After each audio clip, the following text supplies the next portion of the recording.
সায়াসলা নারুন যাতা লাহাব। আমি আল্লাহ তাআলা তার জন্য জাহান্নামের আগুন অপেক্ষার প্রহর গড়াইতেছি। অচিরেই সে জাহান্নামের আগুনের মধ্যে জ্বলবে। ওগো রাহমাতুল লিল আলামিন, আপনার বিরোধিতা সে করেছে, শুধু আপনার বিরোধিতা সে করে নাই, ওই বিরোধিতাটা আমি রাসূল, আমি আল্লাহর সাথেও করেছে। আমি আল্লাহ তার ধ্বংস করলাম। মুফাসসিরিনে কেরাম ডাক দিয়া কয়, দুই হাতের অপরাধটা কি এক হাত ধ্বংস করলে মানা যায়? কারণ আবু লাহাব বলছে একজনকে ধ্বংস করো, আর আল্লাহ কয় দোস্ত আপনারে শুধু আপনার জন্য বলছে। আর আমি আল্লাহ শুধু তার কথা একা বলি নাই, তার দুনো হাতের কথা বললাম, তার সন্তানের কথা বললাম, তার সম্পদের কথা বললাম। এমনকি একটু পরে কয় ও আমরা তার বিবি স্ত্রী, তারও আমি আল্লাহ ধ্বংস করে দিছি। আল্লাহ তাআলা তার আসল নামটা আনে নাই, কারণ এটা মুশরিকের নাম, খ্রিস্টানদের নাম, ইহুদি নাসারা, হিন্দু অন্য ধর্মের নাম, শিরিক নামের মাঝে আছে, যার দরুন এইটা আল্লাহ তাআলা কোরআনে আনে নাই। আল্লাহ তার উপাধিটা আনছে, তারা সবাই ডাকতো আবু লাহাব, মানে স্ফুলিঙ্গর বাবা। অত্যন্ত সুন্দর আছেন লোকটা, খুব সুদর্শন আছেন, এজন্য তারা সবাই আবু লাহাব বলে ডাকতো। আল্লাহ তাআলা তার উপনাম বা ডাকনাম যেটা, এইটাই আল্লাহ কোরআনের মাঝে আনছে। সে শুধু ডাক দিয়া কয় তাব্বান লাকা সাইরাল ইয়াউম আলিহাদা জামাতানা, আজকের দিনটাই তুমি আমাদের ধ্বংস করে দিলা, এজন্য বুঝি আমাদেরকে ডাকলা, তোমার ধ্বংস হোক। কন্যা নাউজুবিল্লাহ। সে বলে কি তোমার ধ্বংস হোক।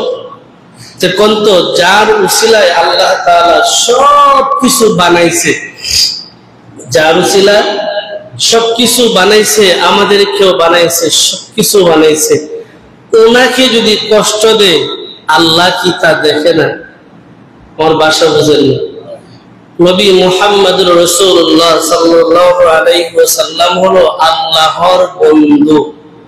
আল্লাহর বন্ধু, বন্ধুরে কষ্ট দিবে আর আরশের বন্ধু আরশে থেকে সহ্য করবে, এটা তো মানা যায় না। আল্লাহ তাআলা উপস্থিত দোস্ত শুধু আপনার বিরোধিতা করছে তাই না, আমারও বিরুদ্ধাচরণ করছে। ও দোস্ত, আমি আল্লাহ তাআলা তা শুনছি, আপনাকে সান্ত্বনা দিয়া দিলাম।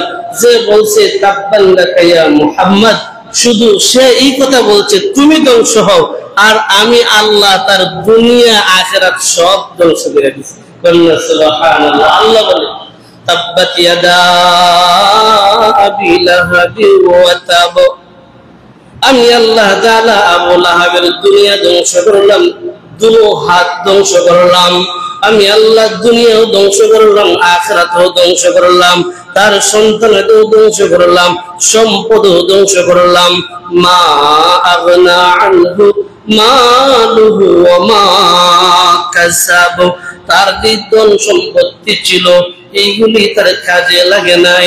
শুধু তাই না, সায়াসলা নারুন যাতা লাহাব, আমি আল্লাহ তাআলা তার জন্য জাহান্নামের আগুন অপেক্ষার প্রহর গড়াইতেছি।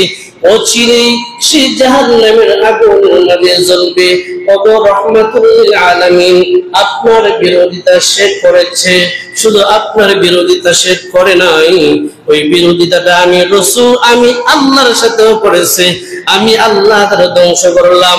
মুফাসসিরিনে কেরাম ডাক দিয়া কয়, দুই হাতের অপরাধটা কি এক হাত ধ্বংস করলে মানা যায়? কারণ আবু লাহাব বলছে একজনকে ধ্বংস করো, আর আল্লাহ কয় দোস্ত আপনারে শুধু আপনার জন্য বলছে। আর আমি আল্লাহ শুধু তার কথা একা বলি নাই, তার দুনো হাতের কথা বললাম, তার সন্তানের কথা বললাম, তার সম্পদের কথা বললাম। এমনকি একটু পরে কয় ও আমরা তার বিবি স্ত্রী, তারও আমি আল্লাহ ধ্বংস করে দিছি। দেখেন সম্পদের মালিক কে? বলেন তো সম্পদের মালিক কে? একমাত্র একজন আল্লাহ। আমার আল্লাহ ফকিরকে বাদশা বানা, আমার আল্লাহ বাদশারে ফকির বানা, আমার আল্লাহ সবকিছুর মালিক।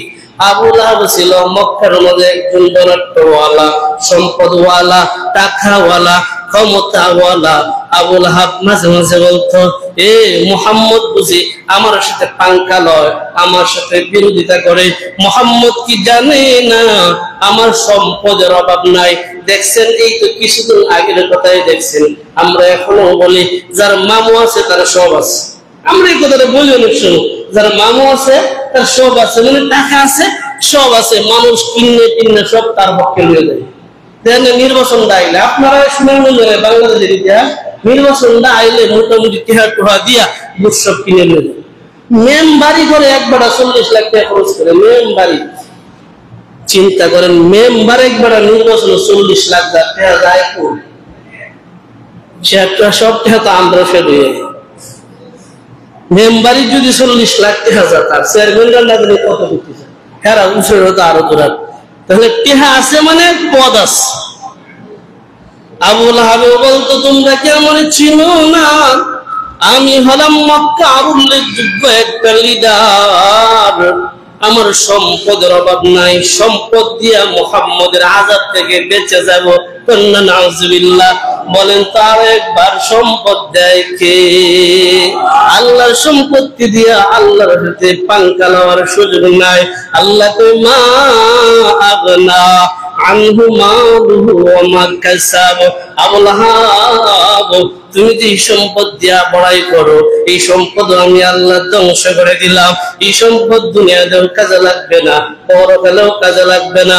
আল্লাহ কই, শুধুমাত্র তার সম্পত্তি ধ্বংস করেছি তাই না, সে মাঝে মাঝে তার সন্তানদের গর্ব করতো, যেটা আমার মাঝে অনেক সময় হয়। আমার ছিল 3টা ফুতের বাপ, আমার ছিল 7টা ফুতের বাপ, আমার ছিল ডাক দিলে 50টা লাঠি আসবে মাঠে। বিশেষ করে আমরা নেত্রকোনার বাকি অঞ্চলের কথা, আমাদের নেত্রকোনার বাড়ি অঞ্চলের অবস্থাটা এরকম। কিছু লিখায় সিনোস আমার বেটা 7টা ফুতের বাপ, সিনোস আমাদের। আমি চিল্লান দিলে 50টা লাঠি আই, আবার আমার সাথে পাঙ্কা লস। আল্লাহ এই গর্ব কইর না, কারণ এটার মালিক হতে আমি। অনেক আগে একটা উদাহরণ শুনছিলাম মুস্তাক ফয়েজি হুজুরের মধ্যে, যে নাগাই দরবার শরীফের মুরব্বী হুজুর। এক এলাকার কুকুর আরেক এলাকায় যাইতেছে, যখন যা তখন এই এলাকার কুকুরে তার প্রতি চিল্লানি দিচ্ছে। দেখেন, এক এরিয়ার কুকুর আরেক এরিয়ার যাইতে পারে না, চিল্লানি দিয়ে মনে তারা দৌড়িয়ে লাগবে। পাওয়ার হ্যাঁ বাসায় বোঝা 5টা সন্তান দিছি, 5টা। আমার এরিয়া তাইলে বুঝে শূন্য আছে, কারণ 5টা সন্তান দিছি, বাথরুম গেছে তো 5টা সন্তান দিছি। এইটা আর তার এরিয়া যাওয়ার কোন সুযোগ নাই। এর বড় মাথার লক্ষ্য করে কোন লোক সাইডে উঠে দিয়ে গেছে। কয়েকদিন পরে যখন ঘুরে আয়ে, তখন সে আর আগের মতন হুঙ্কার দেয় না, মাথার নিচে দিয়ে কান দেখো, কিরে কান দোষকে তোর না 5টা ছিল, একটাও নেই। তো কেন নাই? ফুলা ফানে কিছু আশ্রয় মরছে, কিছু চুলা ফিরে মরছে, কিছু গাড়ির তুলা ফিরে মরে, সব শেষ। আমি আগে যেমনি একা আসলাম এমনি একা। মুস্তাক ফয়েজি তো লাডুর গৌরব দেখাইবা, আমার আল্লাহর হাতেই তো সবকিছু। যারারে নিয়ে অহংকার দেখাইবা, এরারে আল্লাহ গুম পাঠায়।